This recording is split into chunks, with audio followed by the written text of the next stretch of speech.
Good morning students, welcome to my channel commerce tutorial. Students, आज हमारा topic है +1 का टॉपिक अकाउंटिंग टर्म्स। सबसे इम्पॉर्टेंट टॉपिक है, ये थ्योरी का चैप्टर है। इस चैप्टर के बाद आपके प्रैक्टिकल चैप्टर स्टार्ट हो जाएंगे, बट उन प्रैक्टिकल चैप्टर का कंसेप्ट क्लियर होगा जब आपको टर्म्स क्लियर होंगी, क्योंकि आप कोई भी सब्जेक्ट करो उसके कुछ अपनी टर्म्स होती हैं।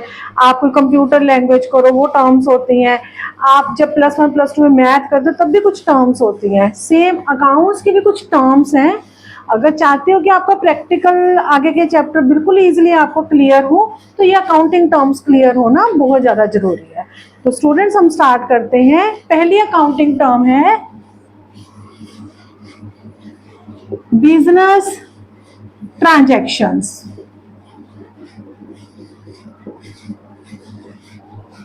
जब भी आप कोई बिजनेस स्टार्ट करते हो तो बहुत सारी एक्टिविटीज होती हैं जिसका बेनिफिट बिजनेस को होता है। मींस बिजनेस के बेनिफिट के लिए आप बहुत सारी इकोनॉमिक एक्टिविटीज करते हो जिसके कारण हमारा बिजनेस ग्रो करता है। तो आप बिजनेस के बेनिफिट के लिए जितने भी इकोनॉमिक एक्टिविटीज करते हो, फॉर एग्जांपल आप रॉ मटेरियल परचेज करते हो, आप सेल करते हो, आप सैलरी की पेमेंट करते हो, लोन लेते हो, तो ये जितनी भी आप बिजनेस को ग्रो करने के लिए जितनी भी एक्टिविटीज करते हैं उसको हम कहते हैं बिजनेस ट्रांजैक्शंस। नेक्स्ट हमारी आ जाती है इवेंट्स। इवेंट का मीनिंग, मैंने अभी बोला बहुत सारी बिजनेस आप ट्रांजैक्शंस करते हो तो उनका जो रिजल्ट आता है, the consequences of business transaction is called events. मान लो आपने मेरा फर्नीचर का मान लो बिजनेस है, तो मैंने मान लो एक चेयर्स खरीदी 10,000 रुपीज में और मैंने उसको सेल कर दिया 12,000 में, तो मेरे को क्या हुआ, रिजल्ट क्या आया, 2,000 का प्रॉफिट हो गया। तो मीन्स मैंने परचेज किया, मैंने सेल किया, ये दोनों तो क्या है आपके बिजनेस ट्रांजैक्शंस। लेकिन इन बिजनेस ट्रांजैक्शन का जो रिजल्ट आया वो क्या आया, मेरा रिजल्ट 2,000 का मुझे प्रॉफिट हुआ है, तो ये क्या है मेरा इवेंट। तो इट मीन्स कि the result of business transaction is called events. Next आ जाता है बेटा हमारा अकाउंट्स। अकाउंट्स जो आप कॉमर्स में करोगे, आप कॉमर्स ली है तो कॉमर्स में तो बेसिक होता ही क्या है कि आपको बिजनेस के अकाउंट्स प्रिपेयर करने होते हैं। तो ये मीनिंग क्लियर होना जरूरी है कि अकाउंट्स होता क्या है। मैंने अभी बताया आपको बहुत सारी बिजनेस ट्रांजैक्शंस होती हैं। मेरा बिजनेस मैंने स्टार्ट किया, मेरे पास एसेट्स भी मैं लूंगी, मैं परचेज करूंगी, सेल करूंगी, सैलरी की पेमेंट, बहुत सारी बिजनेस ट्रांजैक्शंस होती हैं। तो आप उन बिजनेस ट्रांजैक्शन को, ऐसा तो है नहीं कि बिजनेसमैन याद रखेगा कि हाँ भाई मेरी इस डेट को मैंने इस पर्सन से इतना खरीदा था, इस डेट को इस पर्सन को इतना बेचा, ये नहीं याद रख सकते। तो हम क्या करते हैं, उनको भी रिकॉर्ड करते हैं। तो जिस जगह पे उसको रिकॉर्ड करते हैं, the place where we record the business transaction is called accounts. में systematically record of business transaction and event is called accounts. तो मैं एक ना फॉर्मेट बना के बताती हूँ आपको, थोड़ा सा क्लियर हो जाएगा। अकाउंट्स में इस तरह का फॉर्मेट होता है, मीन्स दो पार्ट्स होते हैं, एक लेफ्ट हैंड साइड एक राइट हैंड साइड। तो जो ये लेफ्ट हैंड साइड होती है आप उसको बोलते हो डेबिट, और जो राइट हैंड साइड होती है उसको आप बोलते हो credit. Short form CR, debit में शॉर्ट फॉर्म DR होता है। मीन्स जब स्टूडेंट कॉमर्स में न्यू आते तो वो यही बोलते हैं ये लेफ्ट हैंड साइड ये राइट हैंड साइड। नहीं, अब से आपने क्या बोलना है, जो लेफ्ट हैंड साइड है उसको बोलते हैं डेबिट और जो राइट हैंड साइड है उसको आप बोलोगे क्रेडिट। अब आपका क्वेश्चन होगा कि ये डेबिट और क्रेडिट क्या है। डेबिट और क्रेडिट अकाउंट्स में रिकॉर्ड करने के इस पर रूल्स होते हैं, जो आपको आगे जब मैं प्रैक्टिकल कराऊंगी तो उसमें आपको क्लियर हो जाएगा कि डेबिट क्या होता है और क्रेडिट क्या होता है। अभी आप ये समझो कि ये एक अकाउंट का फॉर्मेट होता है, ये हमारा कॉलम पर्टिकुलर्स का होता है, ये अमाउंट का होता है, फिर द्वारा पर्टिकुलर और ये अमाउंट। तो दो पार्ट में बांटा है, एक left hand side right hand side. Left hand side को हम डेबिट बोलते हैं और राइट हैंड साइड को हम क्रेडिट बोलते हैं, इसे कहते हैं हम अकाउंट्स। नेक्स्ट आ जाता है हमारा एंट्री।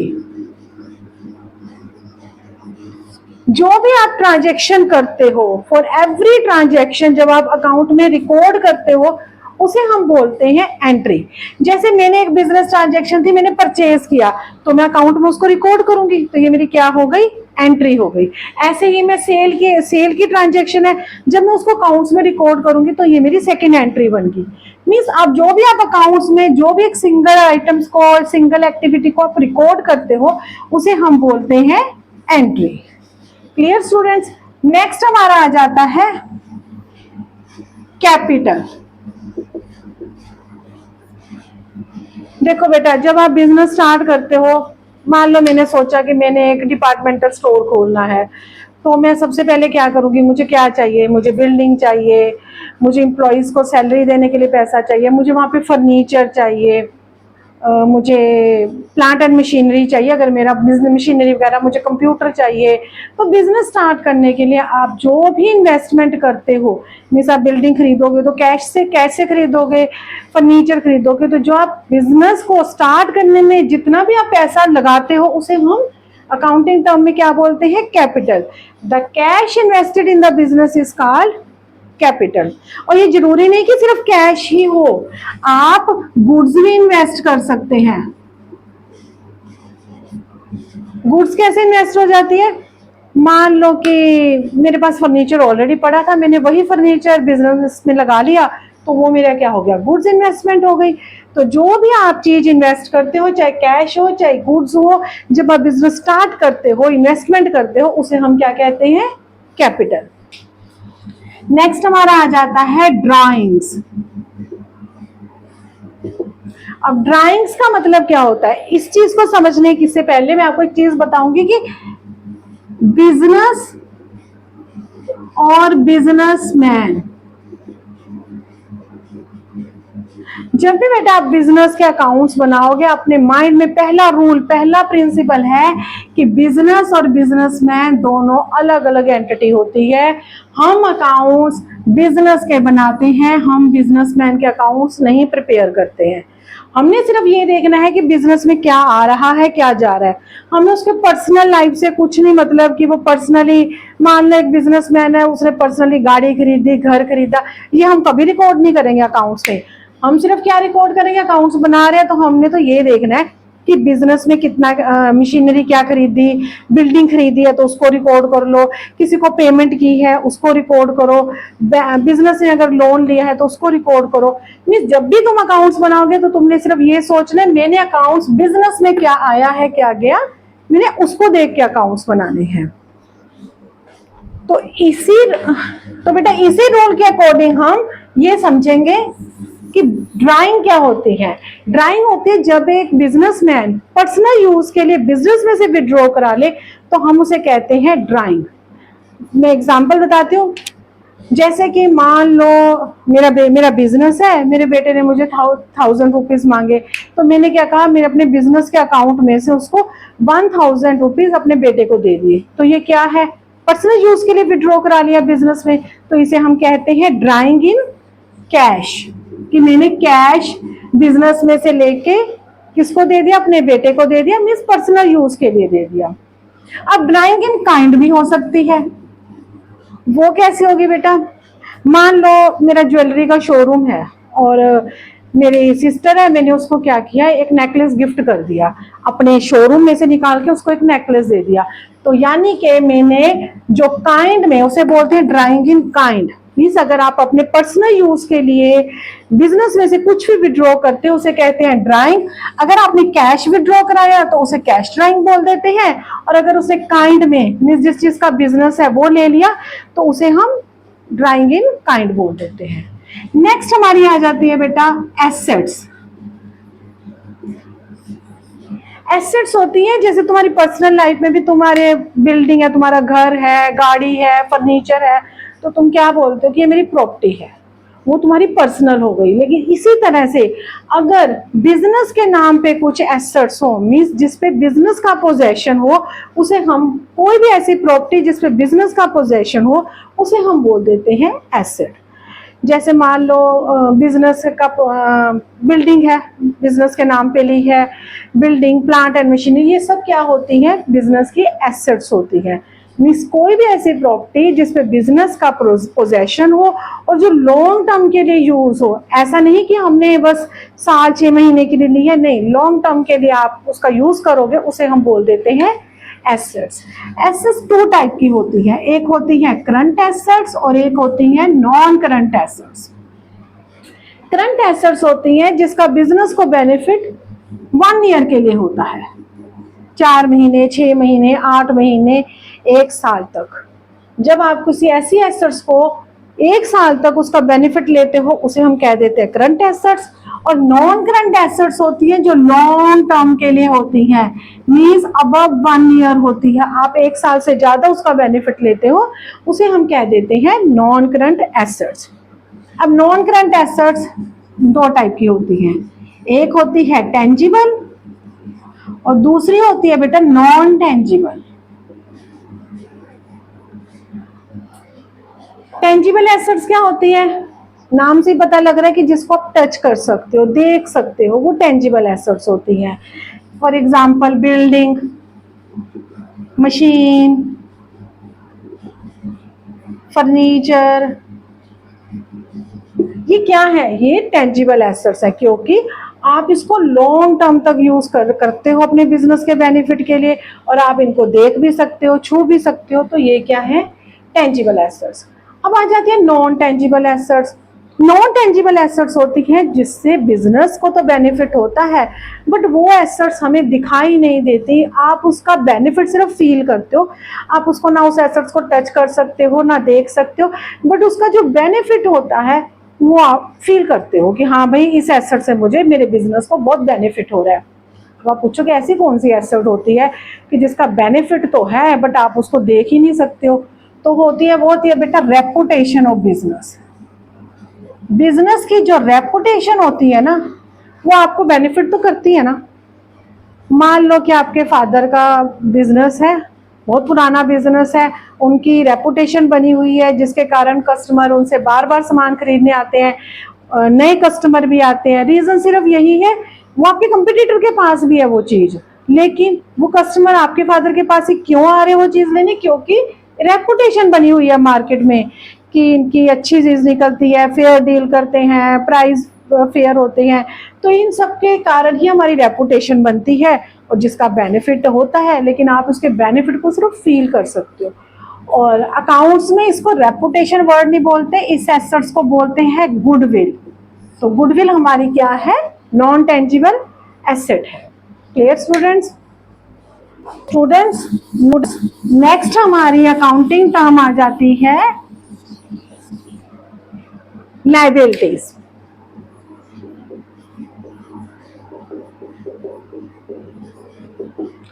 स्टूडेंट्स, जैसे हमारी एसेट्स है जो बिजनेस के बेनिफिट के लिए होती है, इसी तरह हमने किसी से ना लोन अगर लिया हो, मीन्स हमारी ऑब्लिगेशन है, हमने उसकी पेमेंट करनी है, तो वो हमारी होती है लायबिलिटीज। फॉर एग्जाम्पल, आप साथ वाले, मैं मान लो डिपार्टमेंटल स्टोर से सामान लेने गई, तो पैसे कम थे, तो मैंने उसको कहा, वो मुझे जानता था, मैंने उसको कहा भैया मैं ये जितना बैलेंस है 200-300 मैं शाम को दे जाऊंगी। तो वो क्या किया, मैंने उधार लिया, लेकिन मेरी ऑब्लिगेशन तो है ना कि जितना भी पैसा हुआ मैंने उसको पेमेंट करनी है शाम तक। तो इसे कहते हैं हम लायबिलिटीज। इसी तरह मैं अगर पर्सनली कोई लोन ले लेती हूँ बैंक से, वो भी मेरी लायबिलिटी है। सेम जैसे हम पर्सनल लाइफ में हमारी कुछ ऑब्लिगेशंस होती है किसी को पेमेंट करना, ऐसे ही बिजनेस में भी कुछ ऑब्लिगेशंस होती है जिसे हम लायबिलिटीज कहते हैं। लायबिलिटी भी सेम एसेट्स की तरह करंट लायबिलिटी और non current liability. Current liability कौन सी हुई? जो 1 ईयर तक की हो, अप टू 1 ईयर। मान लो मैंने रॉ मटेरियल परचेज किया, मैंने सप्लायर को बोल दिया कि भाई 3 महीने का क्रेडिट दे दो, तो उसने जब 3 महीने का मुझे क्रेडिट दिया तो वो मेरी क्या हुई? Current liability. मीन्स 1 साल से कम, 3 महीने, 6 महीने, 8 महीने, 10 महीने, 1 साल से कम जब भी मैं लोन लूंगी उसे हम कहते हैं करंट लायबिलिटी। सेम एसेट्स की तरह non current liability above 1 year. For example, मैंने बैंक से लोन लिया 10 ईयर का, तो मैंने उसको, मेरे पास टाइम पीरियड है कि मेरे पास 10 साल का टाइम पीरियड है उसको पेमेंट करने का, तो ये मेरी क्या बन जाएगी? Non current liability. Clear students. Next हमारी आ जाती है, एक आप फार्मूला नोट कर लीजिए। मैंने आपको कैपिटल भी बता दिया क्या होता है, एसेट्स भी आपको पता है और लायबिलिटीज भी पता है। ये आपके आगे काम आएगा, capital is equal to assets minus liability. ये नोट डाउन कर लेना बेटा। नेक्स्ट हमारी अकाउंटिंग टर्म आ जाती है परचेजेस। आप कोई भी ऐसे गुड्स जो आप रीसेल के लिए परचेज करते हो, मींस आपने वो गुड्स परचेज इसलिए की कि आपने उसको सेल करना है। फॉर रीसेल पर्पस के लिए जब आप कुछ भी खरीदते हो उसे हम कहते हैं परचेजेस। अब कई बार ना जब आप आगे अकाउंट्स बनाते हो तो मोस्टली स्टूडेंट क्या हो जाते हैं, कंफ्यूज हो जाते हैं कि परचेजेस, गुड्स परचेज करना और एसेट्स परचेज करना सिमिलर चीज है, वो एक ही जगह दूसरे का नाम यूज कर लेते हैं। ये गलत है। परचेजेस अगर आप गुड्स परचेज करते हो और एसेट परचेज करते हो, इसमें बहुत डिफरेंस है। एसेट परचेज करने का मतलब होता है जब आप लॉन्ग पीरियड के लिए परचेज करते हो, जो बिजनेस को आप रन करने के लिए, चलाने के लिए जरूरी होती है, वो एसेट्स होती है। मान लो मेरा एक एग्जांपल बताती हूँ, मेरा क्लॉथिंग का बिजनेस है, कपड़ों का मेरा शोरूम है एक। वहां पे मैं क्या करूंगी, उस शोरूम को चलाने के लिए मुझे क्या चाहिए, बिल्डिंग चाहिए, एसी, कंप्यूटर, फर्नीचर, ये सब मुझे चाहिए। तो वो मेरी क्या है, एसेट्स हैं, क्योंकि उस बिजनेस को स्टार्ट करने के लिए, रन करने के लिए मुझे जो चाहिए वो मेरी एसेट्स। लेकिन मैंने वहां पे क्या बेचना है, क्या सेल करना है, कपड़े, तो मैं वो खरीदूंगी, तो वो मेरी क्या हुई, क्योंकि वो मैंने कपड़े किस लिए खरीदे कि मैं प्रॉफिट मार्जिन ऐड करके उसको रीसेल कर दूंगी, तो वो मेरी क्या हुई, परचेजेस हुई। सेम जैसे परचेज है, आगे आ जाता है सेल। मैंने जो गुड्स रीसेल के लिए खरीदी थी, अब मैं उसको क्या करूंगी, सेल कर दूंगी, तो वो मेरी क्या बन जाएगी, सेल। कि प्रॉफिट अर्न करने के लिए जो मैंने रॉ मटेरियल, जो मैंने कपड़े खरीदे थे, उसको मैं सेल कर दूंगी, वो मेरी हो जाएगी सेल। अब एसेट सेल और गुड्स सेल में क्या डिफरेंस है, आप एसेट्स भी सेल करते हो, लेकिन आपने जब एसेट्स को खरीदा था तो ये सोच के नहीं खरीदा था कि मैं इसको सेल करना है। आपने एसेट्स जब खरीदी थी तो ये सोच के खरीदी थी कि मैं इससे अपना बिजनेस स्टार्ट करूंगी, बिजनेस चलाऊंगी। बेचनी क्यों पड़ गई, मान लो मेरा कंप्यूटर है, 7 साल 8 साल हो गए मुझे इससे चलाते हुए, वो आउटडेटेड हो गया है, खराब हो गया है, तो मैं क्या करूंगी, उसको स्क्रैप में सेल कर दूंगी, तो हम उसे बोलेंगे कि एसेट्स की सेल हुई। लेकिन जो मैंने गुड्स, जो मैंने कपड़ा खरीदा था, मैंने उसमें कुछ चेंजेस किए या मैंने उसमें अपना प्रॉफिट मार्जिन ऐड करके उसको मैंने सेल कर दिया, उसे मैं क्या कहूंगी, गुड्स सेल। क्लियर स्टूडेंट्स, ये डिफरेंस बिल्कुल ध्यान से कि गुड्स की सेल परचेज और एसेट्स की सेल परचेज बिल्कुल डिफरेंट होती हैं। Asset cell purchase capital expenditure होता है और ये रेवेन्यू होता है, तो ये आगे जाके आपको क्लियर होगा। नेक्स्ट आ जाती है हमारी revenue. Next accounting term revenue. जो भी हमारी इनकम जनरेट होती है, जो हमारी इनकम इनफ्लो होती है, आता है पैसा, उसे हम हमारी क्या कहते हैं, रेवेन्यू। इवन वो कैश में रिसीव हो या रिसीवेबल हो, मीन्स अभी नहीं रिसीव हुई है, 2 महीने में रिसीव हो जाएगी या नेक्स्ट ईयर रिसीव होगी, लेकिन वो हमारी रेवेन्यू है। तो revenue means inflow of income is called revenue. और अब रेवेन्यू अगर करनी है तो मुझे कुछ खर्चे भी तो करने पड़ेंगे। अब इनकम जनरेट होगी तो इनकम जनरेट के लिए मुझे कुछ एक्सपेंसेस भी करने पड़ते हैं। फॉर एग्जांपल, मुझे सैलरी की पेमेंट करी, मैंने कमीशन की पेमेंट की, तो ये मेरे क्या होते हैं, एक्सपेंसेस होते हैं। तो स्टूडेंट्स, आज हमने अकाउंटिंग टर्म्स की हैं, business transactions, accounts, event, entry, assets, liabilities, capital, drawings, purchase, sell, revenue and expenses. I hope ये आपको क्लियर हुई हो।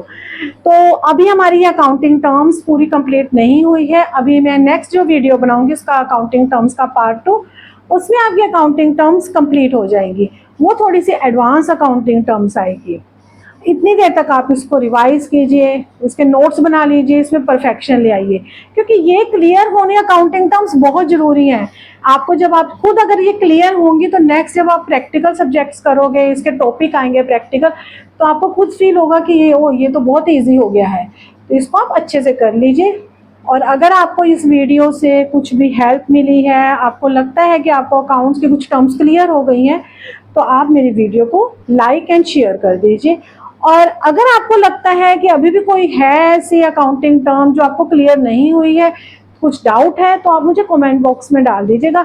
जब मैं इसकी नेक्स्ट वीडियो बनाऊंगी तो मैं इसको उसमें एक्सप्लेन कर दूंगी, ज़्यादा एग्जांपल्स दे के कोशिश करूंगी ताकि आपको कोई डाउट ना रहे। तो please share my video and like it. Thank you.